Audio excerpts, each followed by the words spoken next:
दोस्तों, बुद्धिस्ट विचार चैनल में आप सभी लोगों का स्वागत है। आज का वीडियो भगवान बुद्ध पर है। उत्खनन से खुदाई से जो प्राप्त मूर्तियां हैं, वो मूर्तियों के संबंध में हमें चर्चा करनी है। सभी जानते हैं कि भारत बुद्ध का देश है। भारत विश्व गुरु रह चुका है, लेकिन ये कब रहा है? जब बुद्ध की विचारधारा का प्रभाव था। कुषाण शासक कनिष्क भगवान बुद्ध से इतना प्रभावित थे कि उन्होंने गंधार कला और मथुरा कला में इतनी अधिक मूर्तियां बनवाई कि आज जब उत्खनन होता है तो जहाँ भी उत्खनन होता है वहाँ से वो मूर्तियां प्राप्त होती हैं। अभी 3 दिन पहले फर्रुखाबाद जिले के एक जगह है कंपिल, वहाँ उत्खनन का कार्य हो रहा था और कार्य करते हुए जो मूर्तियां जमीन से निकली हैं उसकी सच्चाई बताने जा रहे हैं। शनिवार दोपहर का समय था। खुदाई के दौरान एक प्रतिमा पत्थर की निकली। विशेष बात यह है कि प्रतिमा के पीछे और ऊपर नाग के फन फैला हुआ है, जो बुद्ध के संरक्षण और करुणा का प्रतीक है। ये जो भगवान बुद्ध की प्रतिमा है जो निकली है, वो ध्यान मुद्रा में है। 4 प्रतिमाएं हैं जो चारों दिशाओं का प्रतिनिधित्व कर रही है। ये कला शैली बौद्ध धर्म में अत्यंत महत्वपूर्ण मानी जाती है और इसे नाग वंश तथा नाग परंपरा से जुड़ी हुई बताई जाती है।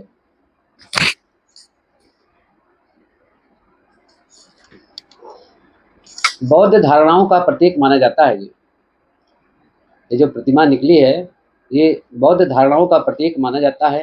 ये इस तरह के मुद्राएं में जो मूर्तियां मिलती हैं, वो भगवान बुद्ध के अनेक रूपों में मिलती है, वो अनेक मुद्राओं में मिलती है। ये प्रतिमा उस क्षण का प्रतीक है जब भगवान ध्यान मुद्रा में बैठे हुए थे।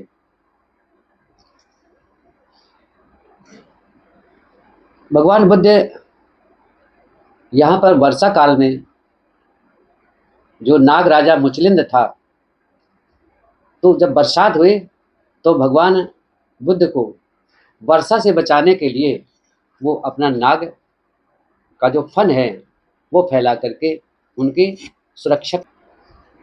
जानकारी मिली है कि जहाँ पर प्रतिमा निकली है और उत्खनन से जो प्रतिमा प्राप्त हुई हैं, वो जगह ऋषभ गुप्ता और दिनेश गुप्ता की जमीन की खुदाई जब हुई है तो उससे प्राप्त हुई है। ये दोपहर लगभग 1 बजे हुई है। ग्रामीणों ने बताया कि ये प्रतिमा पत्थर से निर्मित है और इसकी बनावट से प्रतीत होता है कि ये प्राचीन बौद्ध स्थल के अवशेष हो सकते हैं। विशेषज्ञों का ये भी कहना है कि ऐसी प्रतिमाएं आमतौर पर प्राचीन बौद्ध मठों, विहारों और बौद्ध सभ्यता के अवशेषों से संबंधित होती हैं, जो समय के साथ कुछ लोगों के द्वारा साजिश के तहत ऐसे प्रतिमाओं को जमीन के नीचे दफन कर दिया गया था और वही आज जब उत्खनन होता है तो ऐसी प्रतिमाएं जो है वो खुदाई से प्राप्त होती है। क्षेत्रवासियों ने इन सभी प्रतिमाओं को एक सुरक्षित स्थान पर रख दिया है और इसकी सूचना प्रशासन को दे दी गई है। स्थानीय लोगों में इसे बड़े ही उत्साहपूर्वक से इन प्रतिमाओं को देख रहे हैं। वैसे भी फर्रुखाबाद जिला उत्तर प्रदेश में एक ऐसा स्थान है जो बौद्ध धर्म का प्रमुख केंद्र रहा है। इसी जिले में एक जगह संकिशा पड़ती है। उस स्थान में भगवान बुद्ध स्वयं आए हुए थे। भगवान बुद्ध अकेले नहीं आए थे बल्कि इनके साथ इंद्र और ब्रह्मा स्वयं पधारे हुए थे। इंद्र और ब्रह्मा ये बुद्धिज्म के ही लोग हैं। इनका उल्लेख बौद्ध ग्रंथों में मिलता है, लेकिन आज इनको चुरा करके जो तथाकथित हिंदू मैथोलॉजी को मानने वाले लोग हैं वो अपने ग्रंथों में 13वीं 14वीं शताब्दी में इन्हें अपना देवता बना लिया है। यह राजा सम्राट अशोक भी संकिशा में आए थे अपने शासनकाल में और अपना अशोक स्तंभ यहाँ लगवाया था।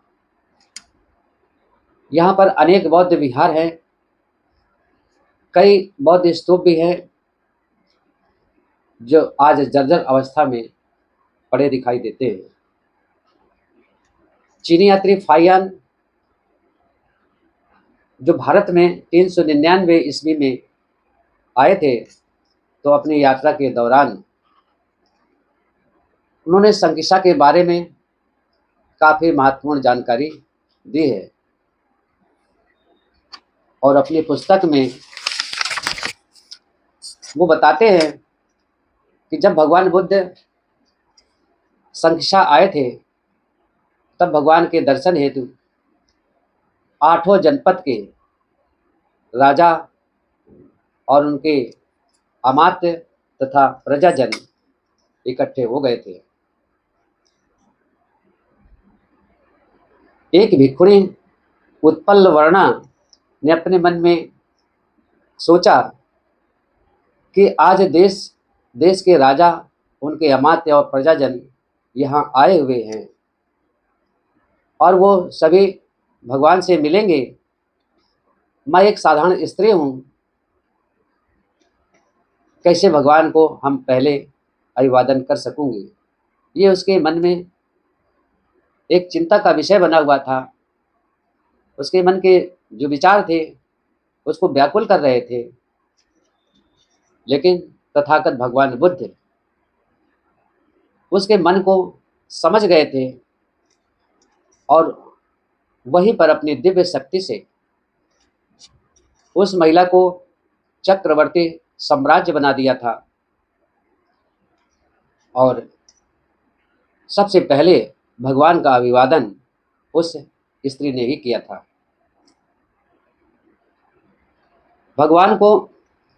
भगवान जब वहाँ संकिशा में उतरे थे तो उसमें 3 सीढ़ियाँ प्रकट हुई थी।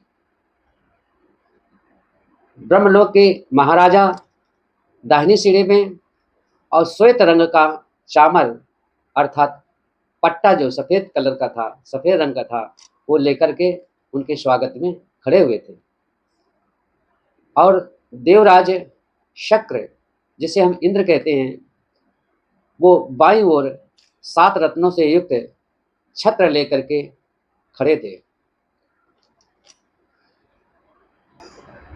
मध्य सीढ़ी जो शेष बची थी उस मध्य सीढ़ी से भगवान उतरे थे। उतरते समय सीढ़ियाँ जमीन में धंस गई थी। ऊपर केवल 7 सीढ़ी ही बची थी, जो आज भी वहाँ पर अगर आप जाते हैं तो ज़रूर दिखाई देंगी। इस तथ्य को जानने के लिए अशोक सम्राट इसकी खुदाई करवाई थी। वो जानना चाहते थे कि जो सीढ़ियाँ धँस करके नीचे चली गई हैं, वो निचली सीढ़ी कितने कहाँ पर है, वो जानना चाहते थे।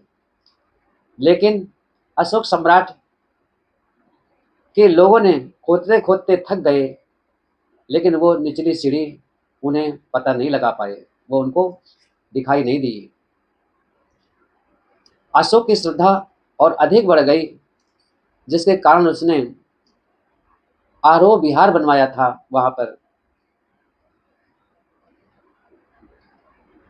पीछे 30 हाथ ऊंचा धम्म स्तंभ बनवाया था, जिसके ऊपर सिंह की प्रतिमा लगी हुई है, जो आज भी अपनी उपस्थिति दर्ज करवाती है। स्तूप के चारों ओर भगवान बुद्ध की मूर्ति बनवाई थी। भगवान बुद्ध 3 मास तक यहाँ रह करके वर्षावास व्यतीत किया था। उनके शरीर से देवताओं की सुगंध आती थी, जो सामान्य मनुष्यों में नहीं होती है। उन्होंने तक्षण स्नान वहाँ पर किया था। बाद में उस जगह को तीर्थ स्थान बना दिया गया है। वह तीर्थ स्थान आज भी मौजूद है। तो साथियों, आज का वीडियो हम यहीं समाप्त करते हैं। धन्यवाद। नमो बुद्धाय। जय भीम, जय भारत।